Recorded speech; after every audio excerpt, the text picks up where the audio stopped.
Meet the youngest billionaire you've probably never heard of. He dropped out of MIT and turned Stripe into a 95 billions giant straight from his dorm room. His strategy was so brilliant it left PayPal, Square, and Visa execs speechless. Hear how he did it. This is Patrick Collison. At just 19, he dropped out of MIT to fix the internet's biggest headache, payments.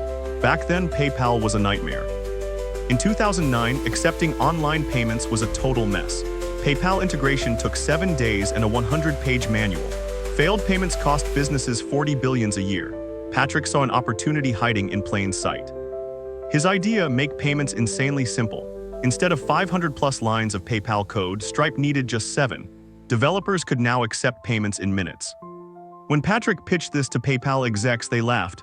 That's impossible, they said. Spoiler, it was. There's an interesting book, Apprentice to Genius, that follows, or it's 3 or 4, it's 3 generations of scientists, someone who mentored somebody else, who in turn mentored another scientist, and they were all extremely successful. And the book is this description of what they all did, but also this kind of reflection on, well, like, what is it that was transferred? For example, one thing it describes is, well, one of the most important and subtle questions in science is problem selection. Like, just how do you choose what to work on? No one tells you what to do, and you do have to answer this question multiple times. And of course, you need to choose something that's sufficiently important and hard that it would be important if you succeeded, but also not so intractable that you can't actually make any progress. And so the book describes how this is part of what the mentees describe that they learn from their mentors. Another thing they talk about is just learning about high standards and what high standards actually are.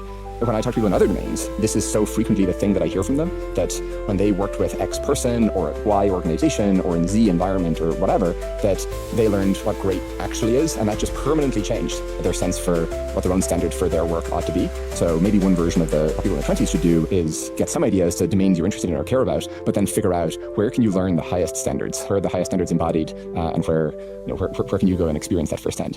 Enter John Collison, Patrick's younger brother and secret weapon. Both were coding prodigies, both dropped out to build Stripe. Both worked 16-hour days fueled by ramen, their obsession, developer happiness.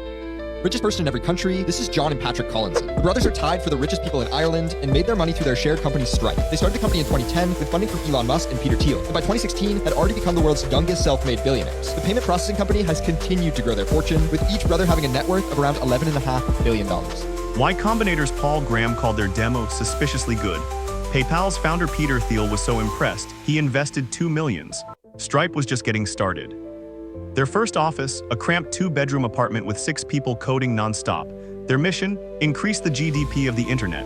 Patrick's rule for early hires, only A+ players. In hiring, I think a large part of the reason why maybe the first 10 people you hire, what kind of those decisions are so important is because you're not just hiring those first 10 people, you're actually hiring 100 people, because you should think of kind of each one of those people as bringing along sort of another 10 people with them, and sort of figuring out exactly what 90 people you would like those first 10 people to bring along is obviously it's going to be quite consequential for your company.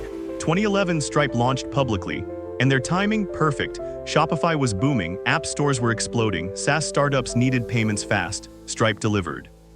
And the growth, unreal. 2011, 1 millions processed. 2012, 100 millions. 2013, 1 billions. 2015, 20 billions. Traditional banks called it beginner's luck. They were dead wrong. Patrick's secret, simplicity. While competitors added features, Stripe removed friction. Developers could now set up payments in minutes, not weeks. Result, everyone switched to Stripe. By 2016, Stripe powered Lyft, Instacart, DoorDash, Shopify, even Amazon. Patrick, a college dropout, was now a billionaire, and then he made his boldest move yet. Stripe expanded beyond payments into business incorporation, Atlas, fraud prevention, Radar, company cards issuing.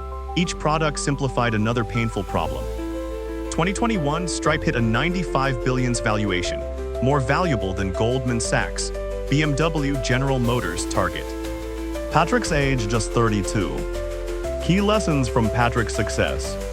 1. Simplicity wins. 2. Keep developers happy. 3. Play the long games. 4. Stay humble, keep building. 5. Solve real problems. Hear what's next for Stripe. The craziest part, Stripe still handles less than 1% of global payments. Their mission to increase the GDP of the internet is just beginning, and Patrick, he's just getting started. From a dorm room idea to 95 billions, Stripe changed the internet forever. And it all started with 2 brothers, a laptop, and 7 lines of code. Found this story interesting? Hit subscribe for more insights on startups, tech, and billion-dollar ideas.